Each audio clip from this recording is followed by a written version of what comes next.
Hello అండి. ఈరోజు నేను మామిడి తాండ్ర చేస్తున్నాను.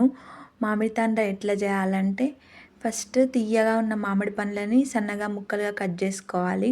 ఆ కట్ చేసుకున్న వాటిని ఇట్లా మెత్తగా పేస్ట్ పట్టుకోవాలి.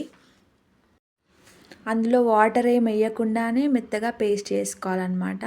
ఆ పేస్ట్‌ని ఒక గిన్నె పెట్టుకొని అందులో కొంచెం నెయ్యి వేసుకొని ఈ పేస్ట్‌ని అందులో వేసుకోవాలి.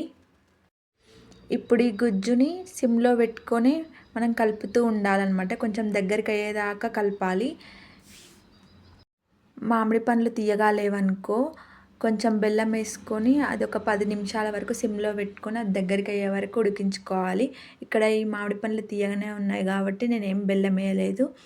చక్కెర కూడా వేసుకోవచ్చు. ఇప్పుడు ఒక గిన్నె తీసుకొని దానికి కొంచెం నెయ్యి రాసి ఇప్పుడు ఈ గుజ్జుని అందులో వేసుకోవాలన్నమాట. అందులో వేసుకొని మొత్తం సమానంగా అనుకోవాలి. కావాలంటే ఇట్లా లేయర్స్‌గా కూడా కొంచెం మామిడి తాండ్ర మనకు బయట అమ్ముతారు కదా! అట్లా కావాలంటే ఫస్ట్ ఒక లేయర్ వేసుకొని అది ఆరిపోయినంక మళ్ళా దానిపైన మళ్ళీ ఇంకొక లేయర్ వేసుకొని అట్లా కొంచెం ఆరినాక వేసుకుంటే మనకి ఎండినాక లేయర్స్ వస్తదనమాట. నేను ఒక్కటే వేసుకున్నాను. ఈ విధంగా